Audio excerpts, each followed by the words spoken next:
This is not a Livervox recording.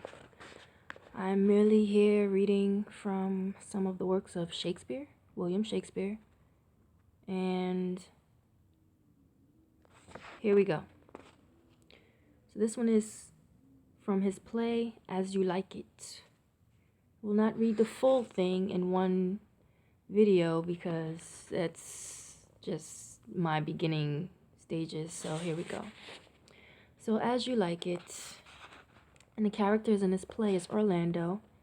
He's the youngest son of Sir Roland de Boys. Then we have Oliver. He's the elder brother of Orlando. Then we have the second brother named Jacques. And we have Adam, who is a servant to Oliver and the friend to Orlando. And we have Dennis, servant to Oliver. Next we have Rosalind, daughter to Duke Signor.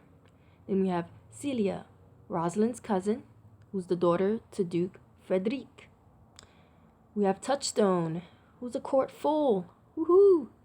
Then we have Duke Frederic, the usurping duke. We have Charles, the wrestler at Duke Frederic's court. We have Le Beau, a courtier at Duke Frederic's court. We have First Lord and Second Lord, and these two attending Duke Frederic. We move on to Duke Signor. He's the exiled duke. He's brother to Duke Frederic. Then we have Jacques, Amiens, First Lord and Second Lord. These are lords attending Duke Signor in exile. We have first page and second page, attending Duke Signor in exile. We move on to Corinne, who's a shepherd, Silvius, a young shepherd in love, and Phoebe, a disdainful shepherdess. Moving on to the last few in the play, we have Audrey, who's a goat keeper. We have William, a country youth in love with Audrey. And we have Sir Oliver Martext, who is a parish priest. We have Hymen, who's god of marriage. Then we have more lords, more attendants, and how can we forget musicians? All right, so this is As You Like It. This is Act 1 only. So enter Orlando and Adam. Orlando. As I remember, Adam, it was upon this fashion bequeathed me by will but pour 1,000 crowns, and as thou sayest, charged my brother on his blessing to breed me well. And there begins my sadness. My brother Jacques, he keeps me at school, and speaks goldenly of his profit. For my part, he keeps me rustically at home, or to speak more properly, stays me here at home unkept. For call you that keeping for a gentleman of my birth that differs not from the stalling of an ox? His horses are bred better, for besides that, they are fair with their feeding. They are taught their manage, and, to the end, riders dearly hired. But I, his brother, gain nothing under him but growth, for the which his animals on his dunghills are as much bound to him as I. Besides this nothing that he so plentifully gives me, the something that nature gave me, his countenance seems to take from me. He lets me feed with his hinds, bars me the place of a brother, and as much as it in him lies, minds my gentility with my education. This is it, Adam, that grieves me, and the spirit of my father, which I think is within me, begins to mutiny against his servitude. I will no longer endure it, though yet I know no wise remedy how to avoid it. Enter Oliver. Adam. Yonder comes my master, your brother. Orlando. Go apart, Adam, and thou shalt hear how he will shake me up. Oliver. Now, sir, what make you here? Orlando. Nothing. I am not taught to make anything. Oliver. What mar you then, sir? Orlando. Marry, sir, I am helping you to mar that which God made, a poor unworthy brother of yours, with idleness. Oliver. Marry, sir, be better employed and be not a while. Orlando. Shall I keep your hogs and eat husk with them? What prodigal portion have I spent that I should come to such penury? Oliver. Know you where you are, sir? Orlando. Oh, sir, very well. Here in your orchard. Oliver. Know you before whom, sir? Orlando. Aye, better than him I am before knows me. I know you are my eldest brother, and in the gentle condition of blood you should so know me. Courtesy of nations allow you my better, in that you are the firstborn. The same tradition takes not away my blood, where there were 20 brothers betwixt us. I have as much of my father in me as you, albeit I confess your coming before me is nearer to his reverence. Oliver. What? Boy? Orlando.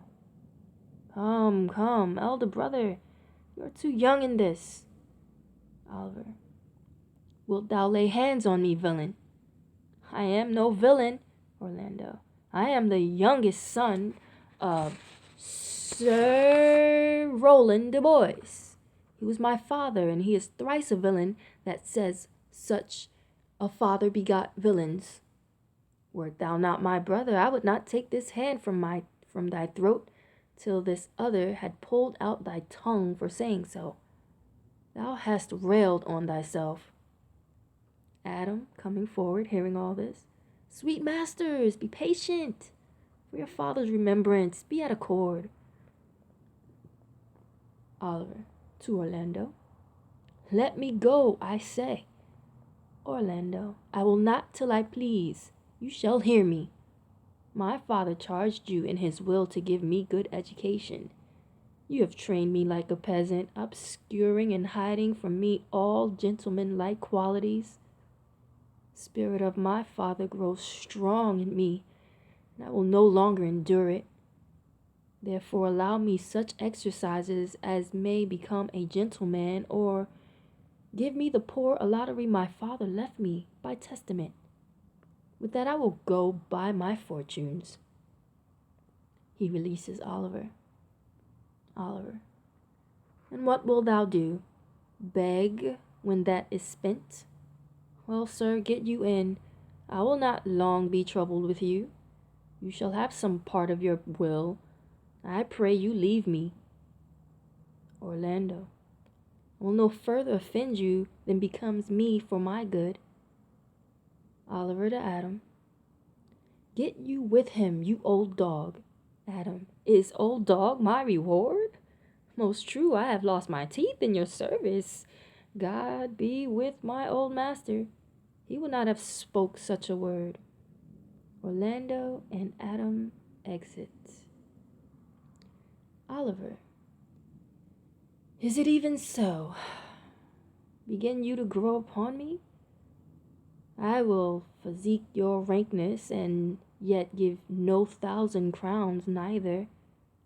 Holla, Dennis! Enters Dennis. Calls, your worship? Oliver. Was not Charles, the Duke's wrestler, here to speak with me? Dennis. So please you, he is here at the door, and importunes access to you. Oliver. Call him in. 'Twill be a good way, and tomorrow the wrestling is. Enter Charles. Good morrow to your worship, says Charles. Oliver. Good Monsieur Charles. What's the new news at the new court? Charles. There's no new news at the court, sir, but the old news. That is, the old Duke is banished by his younger brother, the new Duke, and 3 or 4 loving lords have put themselves into voluntary exile with him, whose lands and revenues enrich the new Duke. Therefore he gives them good leave to wander. Oliver. Can you tell if Rosalind, the Duke's daughter, be banished with her father? Charles. Oh no, for the Duke's daughter, her cousin so loves her, being ever from their cradles bred together, that she would have followed her exile or have died to stay behind her. She is at the court, and no less beloved of her uncle than his own daughter, and never two ladies loved as they do. Oliver. Where will the old Duke live? Charles.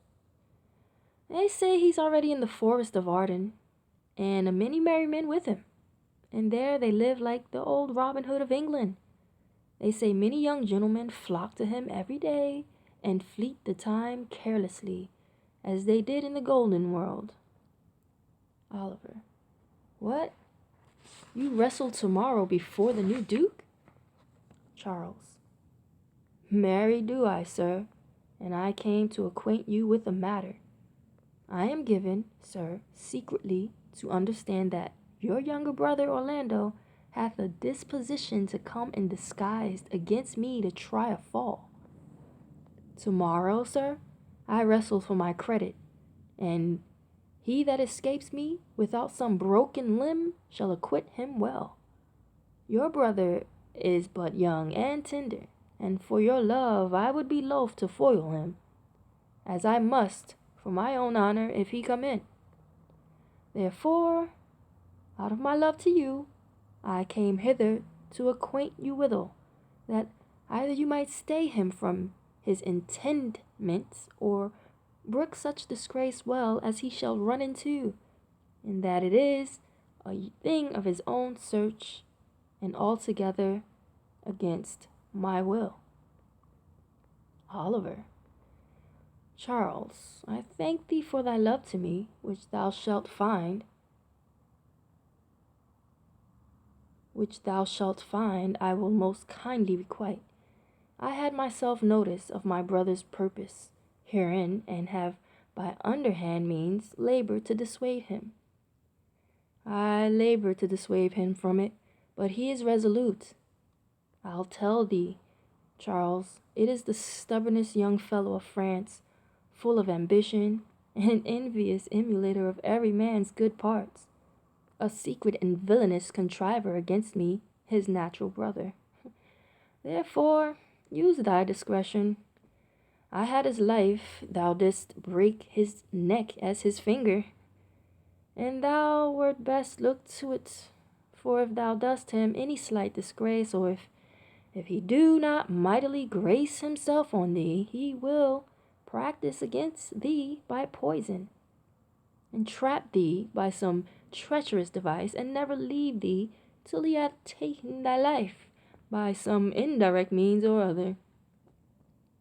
For I assure thee, and I almost with tears I speak it, there is not one so young and so villainous this day living. I speak but brotherly of him, but should I anatomize him to thee as he is, I must blush and weep, and thou must look pale and wonder. Charles. I am heartily glad I came hither to you. If come tomorrow, I'll give him his payment. If ever he go alone again, I'll never wrestle for prize more. And so God keep your worship. Oliver. Farewell, good Charles. And with that, Charles exits. Oliver to himself. Now will I stir this gamester. I hope I shall see an end of him, for my soul, yet I know not why, hates nothing more than he.